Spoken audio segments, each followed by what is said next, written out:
Hoy toca desarrollar la unidad que tiene contenido legislativo en materia aduanera.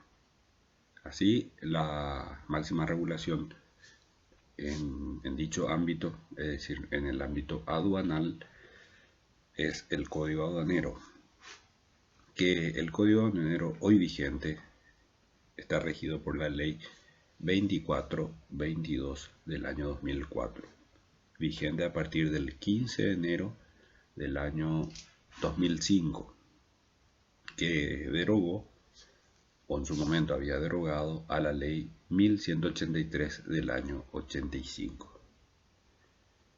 Entre el año 85, desde el año en que rigió el Código Aduanero anterior, hasta el año 2005, apenas 20 años, llama la atención cómo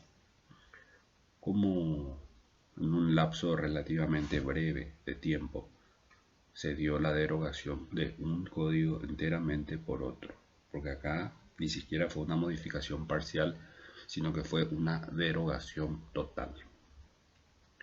El motivo de ese cambio normativo fue que la aduana apuntó a dar mayor credibilidad en sus operaciones.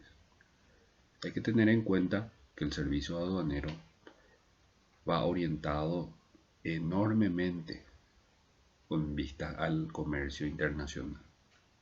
Como tratan el tránsito de mercaderías, tanto ingresos como egresos de mercaderías al territorio nacional, entonces tiene mucho énfasis, está fuertemente enfocado hacia el exterior.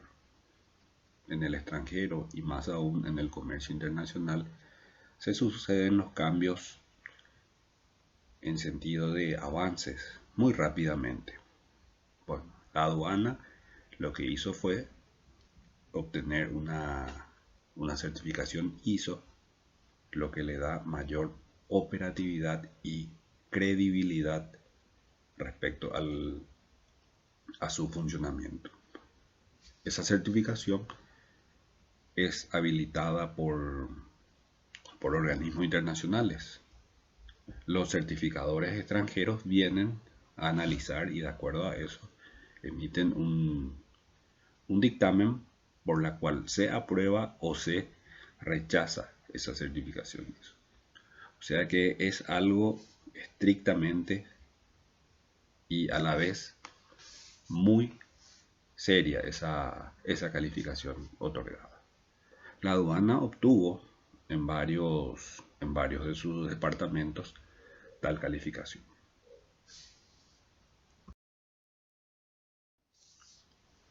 La legislación aduanera.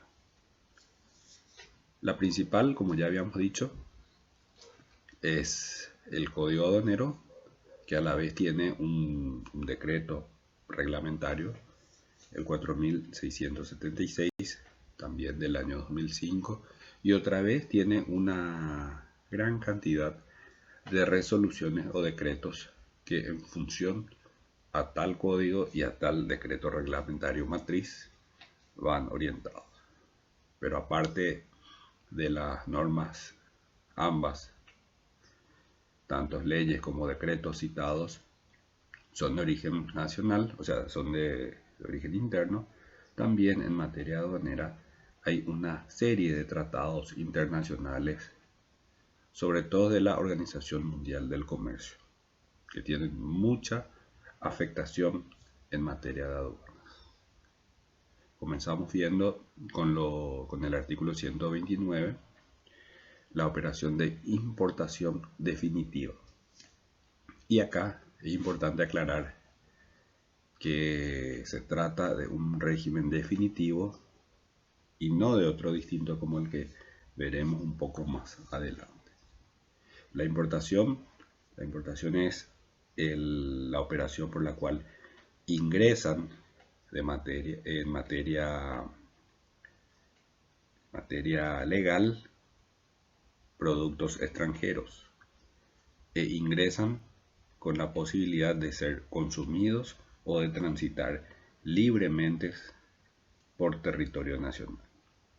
La importación implica que ese ingreso de un bien extranjero fue bajo las reglas de la legalidad, es decir, que resultó correctamente despachada, y en esa operación de despacho tuvo que haber tributado si se trató de un bien grabado.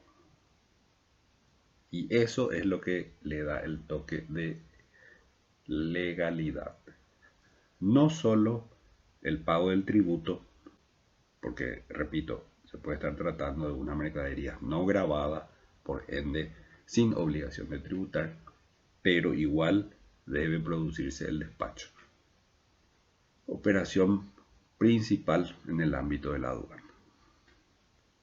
Y aclaramos que también era definitiva porque ingresó para ser aprovechado en territorio nacional. Más adelante vemos que se pueden dar otros regímenes tanto de importación como de exportación que no resultan definitivas, sino que resultan temporales.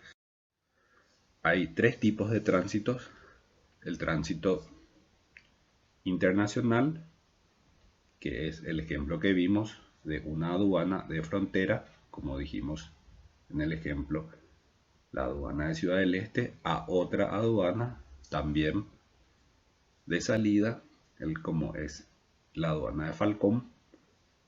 Se ingresa por una aduana y se vuelve a salir, o sea, se ingresa de territorio extranjero y finalmente concluye con la salida de la mercadería a otro territorio extranjero. Puede que la misma operación sea en tránsito interno, de una aduana nacional a otra en la cual no tenga salida internacional. Como podría ser, por ejemplo, la mercadería que ingresó por la aduana de Mariscal Estigarribia, como sucede con los productos provenientes de Bolivia, ingresa a la aduana de la ciudad de Mariscal Estigarribia y va a la aduana de Mingaguazú, en el aeropuerto internacional Guaraní, por ejemplo. Y ahí se despacha y se aprovecha internamente. Ya no se produce ese fenómeno que la mercadería vuelve a salir a territorio extranjero, sino que ya se internalizó y se protocolizó el despacho, lo que implicó el perfeccionamiento del despacho a la importación. Y por último, y un poco más raro, la que implica por el tránsito fluvial, en la que se sucede a través de algún río nacional navegable.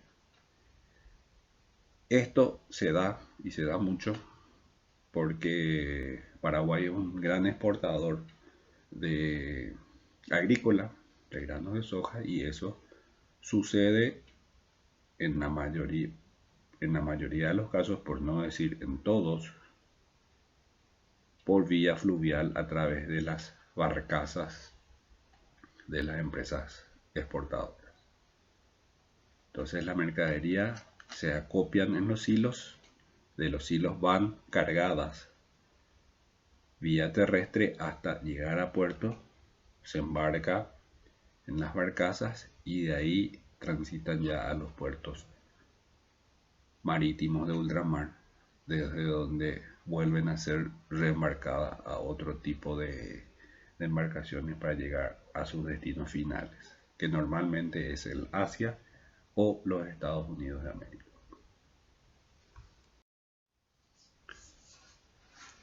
Seguimos con el régimen de depósito aduanero, que acá el Instituto del Depósito opera de la misma manera de la que estudiaron en el derecho civil, por la cual, habilitado un depósito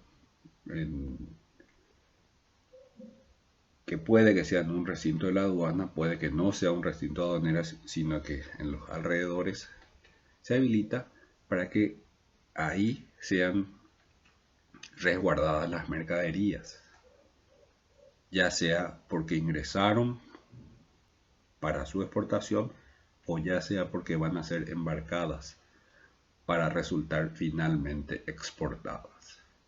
Entonces el depósito es un lugar transitorio previo a cualquier operación aduanera. Y esta operación puede ser con suspensión total o parcial del pago del tributo. El depósito, o sea, el propietario del depósito, sea este público o sea privado, últimamente crecen y cada vez más los depósitos privados porque es un negocio altamente rentable por ese servicio, por el uso del depósito habilitado, cobra una tasa que normalmente es por día. Como dije, el depósito debe ser transitorio, no puede ser de manera indefinida, lo cual implica que la mercadería puede estar en el depósito y puede ser movido de un depósito a otro. Hoy en día, con el cese de las actividades económicas, por ejemplo, y coincidentemente con una superproducción de soja a nivel nacional, es decir, se dieron los factores climáticos acordes para que Paraguay produzca una muy buena cantidad de soja, y esto sucedió después de unos años porque la producción no estaba dando tan buenos resultados como sucedió este año, justo que con el tema del COVID se interrumpió el comercio internacional, las agroexportadoras pararon durante un tiempo, ahora se están reanudando las operaciones, pero después de haber cesado casi 2 meses, lo cual hizo que no haya espacio suficiente para depositar la soja. O sea, mucho producto a nivel interno, pero ya con una infraestructura insuficiente para acopiar la totalidad. Igual fenómeno sucedió no internamente, sino que esto vamos a tomar ya como ejemplo la situación mundial con el petróleo. Como el mundo, porque prácticamente fue mundial el cese de actividades, el mundo dejó de consumir petróleo. Y hubo tal abundancia de petróleo, porque la producción se mantuvo, que ya ni siquiera había espacio donde guardar. Y se venían alquilando, y hasta por $150.000 por día, el alquiler de barcazas petroleras, porque ya las refinerías no tenían dónde, en qué depósito guardar, entonces mantenían a bordo de los buques. Abundancia del producto, baja el precio, que es lo que sucedió en las respectivas bolsas de valores. De la Constitución de Garantía ya hablamos, ya habíamos dicho que normalmente opera a través de una póliza de seguro. También estas mercaderías que están siendo objeto de un depósito pueden ser transferidas, pueden ser vendidas, puede mutar la titularidad de las mismas en un depósito. Finalmente, el depósito finaliza cuando la mercadería se acoge a otro régimen o cuando finalmente es remarcada como para culminar la operación que dijimos que podría ser de importación o de exportación, pero ya cuando sale del depósito para un destino final. Habíamos dicho también que el depósito es una operación temporal para mercaderías en general. Ahí nos referimos a mercaderías no peligrosas o no perecederas. Las mismas pueden tener una duración de hasta 90 días. 90 días sin que la mercadería haya sido despachada o retirada del depósito para acogerse a otro régimen, la ley presume que el titular o perdió interés o que no tiene los medios económicos suficientes para desaduanizar. Repetimos y una vez más que la mercadería en depósito paga una tasa diaria. Y si al día 90 no se pudo protocolizar el despacho, se considera que ya, o sea, la ley presume que ya no se va a hacer perfeccionado el despacho. Con esa deuda de 90 días de atraso de no pagar la tasa diaria, se entiende que la deuda ya supera el valor de la mercadería y la misma cae en abandono. Mercadería en situación de abandono se entiende que pasó a ser propiedad de la aduana y la misma debe rematar para cobrar sus obligaciones tributarias correspondientes. Ahí entra, se cubre el depósito y se cubre los gastos de justicia que implicó. Admisión temporaria. Por la admisión temporaria, a diferencia de las operaciones de importación o de exportación definitivas, como el nombre indica, es de manera temporal. Puede haber una exportación temporal, puede haber una importación temporal. A diferencia de las importaciones o exportaciones definitivas, en el caso del régimen de admisión temporaria, se le habilita por un plazo determinado. La reglamentación dispone de 12 meses prorrogables por un lapso igual. O sea, hasta 2 años la mercadería puede ser acogida a este régimen, se suspende el pago del tributo, ya sea de una manera parcial o total, y de ahí en más la mercadería tiene que volver a su estado original. Vamos a ejemplificar con el régimen de admisión temporaria. Paraguay acepta que ingrese una mercadería que no es despachada. ¿Por qué no fue despachada? Porque el régimen de admisión temporaria le habilita a que la mercadería vuelva a ser extraída. Esto se da, por ejemplo, en los casos de la Expo. La Expo que tenemos anualmente son varias exposiciones, pero la mayor de todas es la que está en Mariano Roca Alonso. Uno va a la Expo y encuentra muchos productos extranjeros. Por ejemplo, el ganado vacuno, el ganado equino, el ganado bovino, bufalino. Entonces vemos una diversidad de ejemplares, algunos de ellos campeones en sus respectivos países. No tendría sentido que se despache ese ganado vacuno que va a ser exhibido durante 15 días, que es lo que dura la feria a nivel nacional, y que al día 16 ese ganado tenga que ser vuelta a ser despachado en su exportación. Entonces, a través del régimen de admisión temporaria se permite el ingreso de ese ganado, no tributa, se garantiza con una póliza que ese ganado va a ser devuelto a su país de origen y que cuando sea devuelto a su país de origen, la aduana le va a devolver la póliza al propietario o a quien se acogió al régimen de admisión temporaria.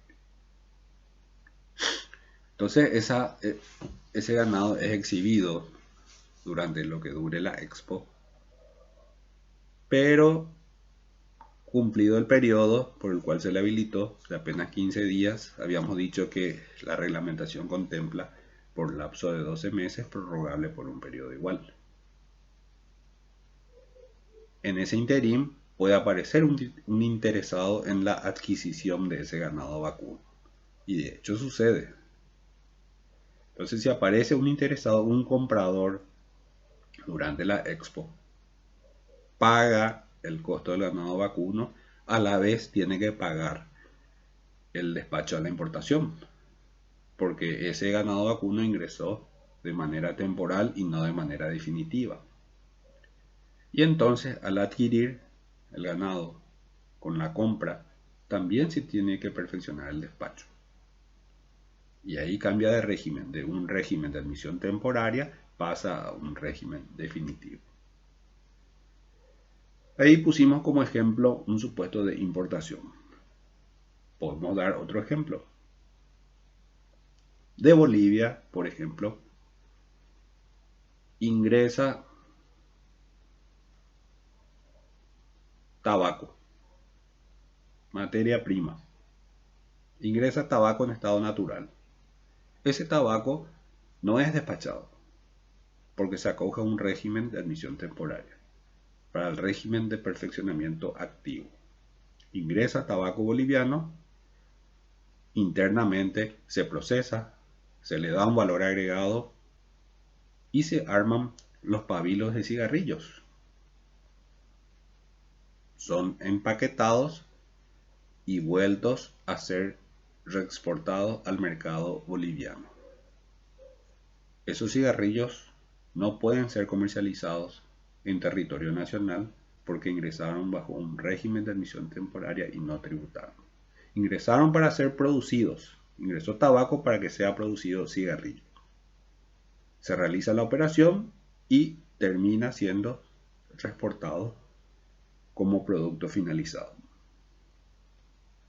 Es otro ejemplo de régimen de admisión temporaria para perfeccionamiento activo. Se puede producir la exportación. Se produce el daño de determinada maquinaria que el servicio técnico no tenga capacidad de reparación a nivel local. Ejemplo, un equipo de tomografía que por lo complejo y por lo avanzado del sistema computacional no puede ser reparado internamente. Entonces se desmonta la pieza fallida, se envía al país de origen, Alemania, Francia, Italia, Japón, no sé dónde pueda quedar. Se repara esa pieza, ese componente y vuelve al país. Ese es un ejemplo de régimen de exportación para perfeccionamiento activo. No tendría sentido que esa pieza que va a ser reparada en el país de origen del equipo tomográfico sea despachado en su salida y vuelto a ser despachado a su ingreso. Directamente se suspende el pago del tributo, se repara y vuelve a ser admitido. Y así opera el régimen de admisión temporaria. Importador y exportador son personas que quedan o que deben ser inscriptas o registradas como tales ante la Dirección Nacional de Aduanas. Las personas son aquellas que vayan a el importador, aquel que va a adquirir una mercadería o va a internalizar una mercadería de producción extranjera al mercado local. Y exportador, situación inversa, aquel que vaya a enviar o vaya a extraer de territorio nacional una mercadería de producción local. Convendría dividir acá las categorías de importadores, porque se puede dar la situación de que vaya a importar un solo producto por una sola vez dentro del periodo de 12 meses. Ejemplo, entro a una página de internet y me compro un vehículo en los Estados Unidos, que hay tantas páginas de remate, o traigo un vehículo de Iquique. No va a ser mi actividad habitual. Va a ser una sola operación y ese vehículo va a ser para uso personal. Ahí se encasillaría al importador como importador ocasional. Ahora, si voy a hacer esa operación y voy a hacer más de una dentro del lapso de 12 meses, la aduana entiende que me voy a dedicar al rubro de la importación con fines comerciales. Y ahí se va a calificar como importador habitual. Esa distinción de importador habitual u ocasional le da un tratamiento tributario distinto a uno y otro. El importador habitual tiene otro trato preferencial, impositivamente hablando. Síntesis: recupera el crédito fiscal generado en la operación, cosa que el importador ocasional no lo hace y termina operando como un consumidor final.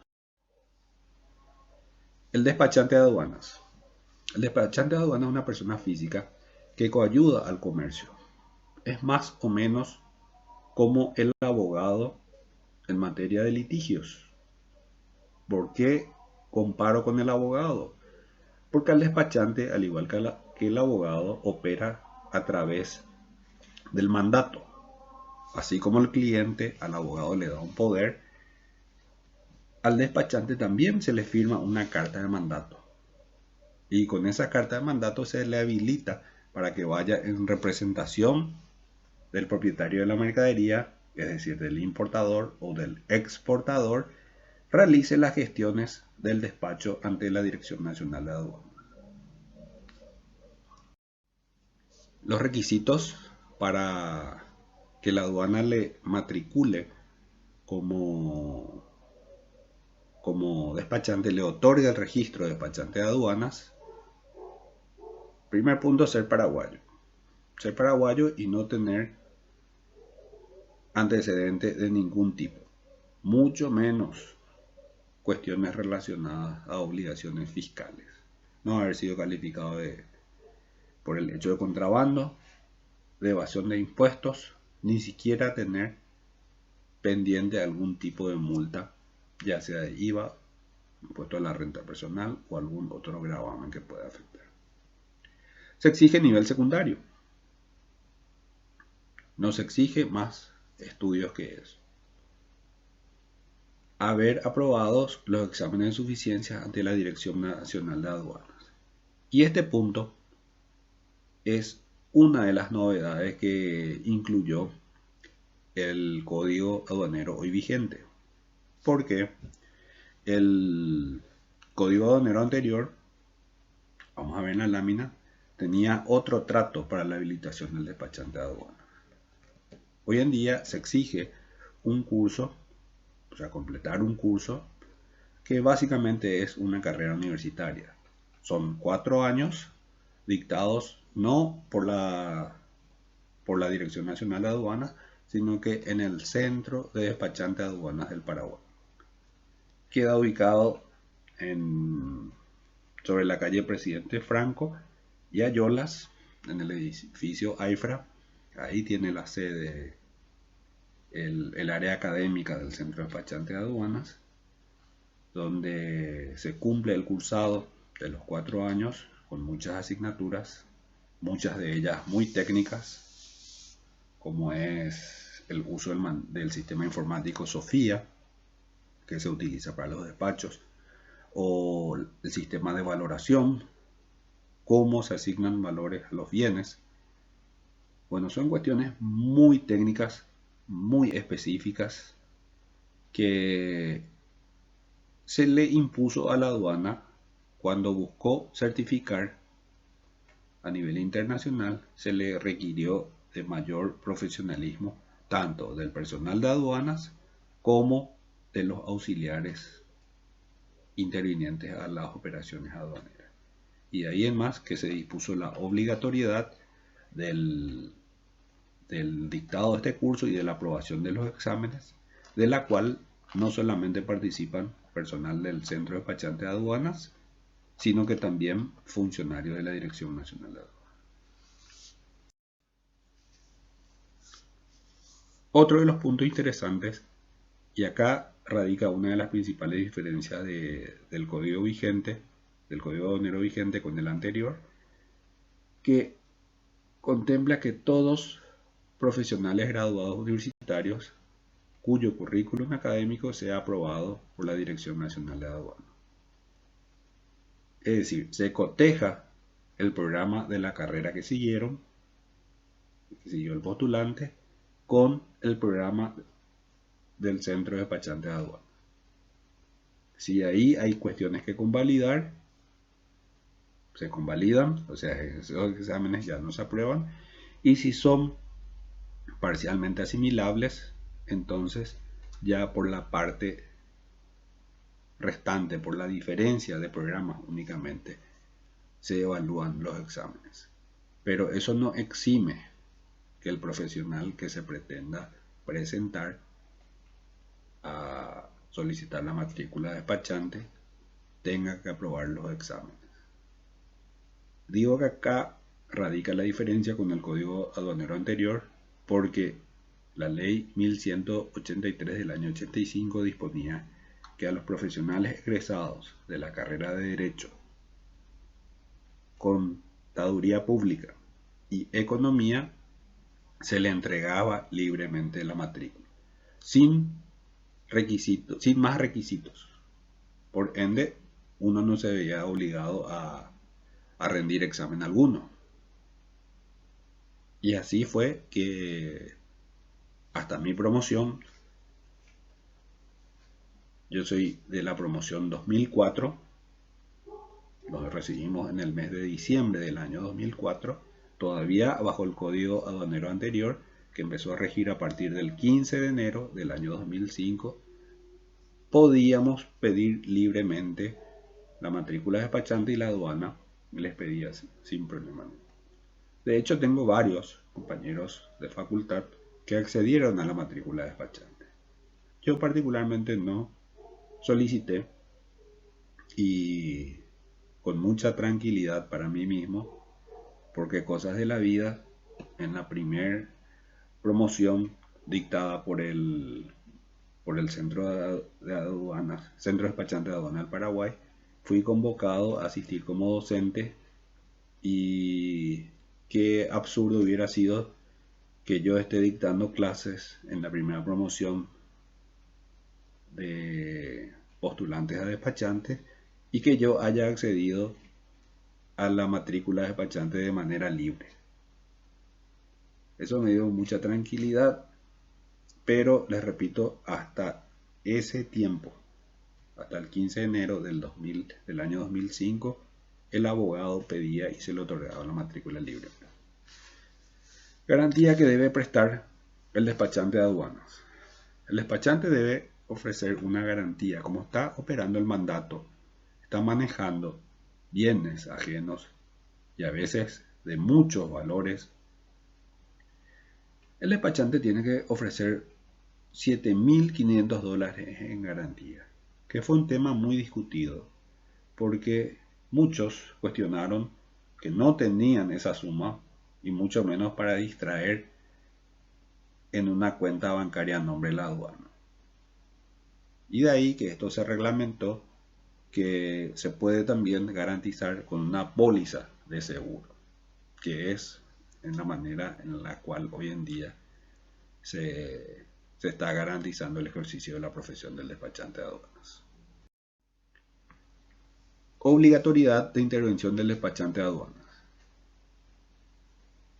La Organización Mundial del Comercio culpó a la intervención del despachante de aduanas del 1% de la inflación mundial, por la cual en algunos países dispuso la no obligatoriedad de intervención del despachante. Es decir, si en una operación de importación o exportación quiero recurrir a un despachante de aduana, uno puede hacer, pero no está obligado, como es, por ejemplo, en Brasil o en México, donde dejó de ser obligatoria la intervención del despachante de aduanas. Bueno, en nuestro país eso nunca sucedió, y se mantiene la obligatoriedad de intervención del despachante de aduana en operaciones aduaneras. Fue un tema muy discutido porque el gremio de despachantes de aduanas cuestionaba cómo iban a vivir si se suprimía la obligatoriedad, y la práctica finalmente demostró que son casi imprescindibles, que aún habiendo liberado la obligatoriedad de intervención del despachante de aduanas, el 92% de las operaciones aduaneras todavía recurrían a la intervención pese a no ser obligatoria, y aún así recurrían al despachante de aduanas. Como había dicho, el mundo de la aduana o las operaciones aduaneras son sumamente técnicas, lo cual es un poco dificultoso para el que no tenga formación en el ámbito o no conozca ese submundo de la aduana, pueda pretender realizar solo su despacho. Por el artículo 23 tenemos que el despachante de aduanas es responsable solidario de todas las obligaciones fiscales y también de las faltas.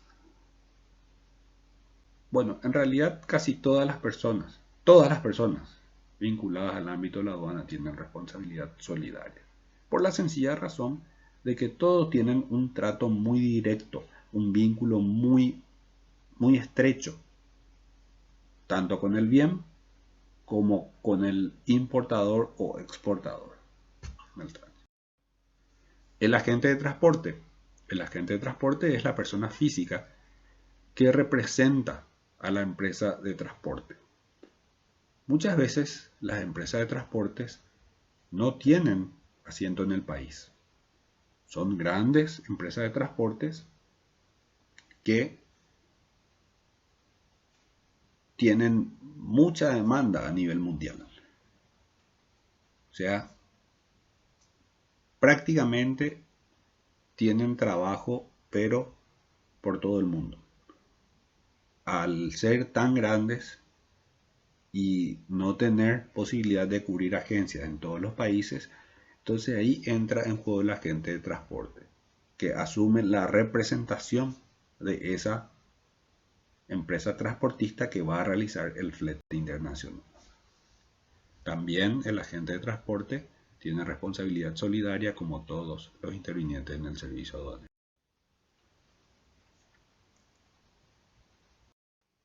El depositario de mercaderías. El depositario de mercaderías también es una persona física, pero podría ser una persona jurídica porque los depósitos crecieron tantos que ya son incluso multinacionales. Como es un negocio altamente rentable, el hecho de recibir y precautelar la situación de la mercadería a ser sometida a algún tipo de operación aduanera, entonces tuvo un auge tan grande que se expandieron y, como había dicho antes, creció muchísimo, sobre todo en el campo de las empresas privadas que habilitan los depósitos de mercaderías. También es responsable solidario, inclusive con fuertes presunciones de tener participación en los hechos, salvo que las faltas o las averías de las mercaderías resulten de algún caso fortuito, como ser un incendio, como ser un tornado, como ser una situación así que ya escapó a la posibilidad o culpa del depositario de la mercadería.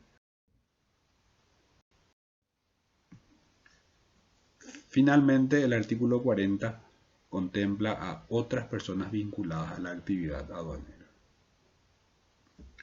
Y acá aparece el agente de carga, que el agente de carga es otro personal especializado que, dependiendo del tipo de medio de transporte, tiene que tener ciertos conocimientos técnicos al momento de establecer el equilibrio de la mercadería, el equilibrio del medio de transporte, ya sea buque, ya sea transporte terrestre o ya sea un medio aéreo.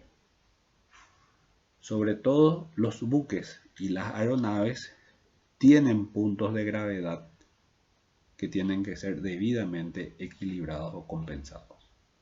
Si se carga mal el buque o la aeronave, esa aeronave va a tener variado su punto de gravedad y corre riesgo.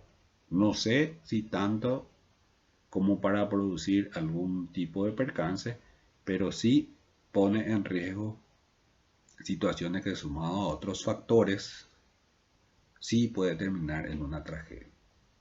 Aparte, la persona que va a cargar, por ejemplo, una aeronave, tiene que tener los conocimientos y los medios de cómo hacer.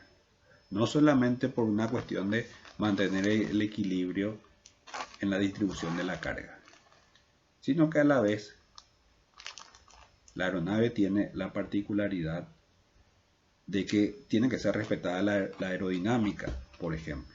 Tiene que saber cómo acercarse a los motores a fin de evitar la ingesta de objetos extraños.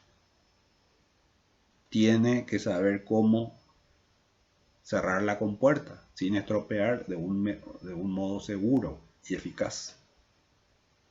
Entonces, estas cuestiones técnicas es lo que debe manejar el agente de carga.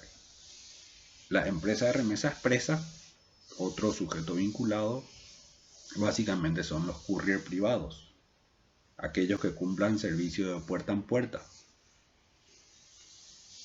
La empresa de correo, igual que la gente de remesa expresa, pero con ciertas restricciones respecto de la una por sobre la otra. Y por último, el proveedor de a bordo, que es el encargado del suministro de todos los enseres que vaya a necesitar tanto la tripulación como el pasaje, si es que lo hubiere. Aquella empresa que se encarga del servicio de catering, del servicio de bebidas, del servicio de provisión de todo tipo de insumos, porque en un buque no solamente se come y se bebe, también hay otras necesidades que cubrir, como ser el combustible, como ser la provisión de varios tipos de insumos, repuestos, un parque de repuestos no solamente para el caso de avería, sino que se tiene un stock a bordo. Y bueno, todos estos deben ser provistos por el proveedor de a bordo. ¿Cuál es la esencia de estas últimas personas vinculadas contempladas en el artículo 40? Que estas resultan habilitadas al ingreso a la zona primaria, cosa que no todos estamos habilitados a ingresar tan libremente a la zona primaria, sino que como una zona restringida por varias razones, entre ellas el tecnicismo que pueda requerir la operación de carga de un medio de transporte, a la vez por una cuestión de seguridad, para que no se extraigan o no se introduzcan mercaderías no declaradas. Y bueno, ahí cobran importancia estos sujetos también habilitados por el servicio. Bueno, con esto termina la unidad y continuamos en la próxima clase.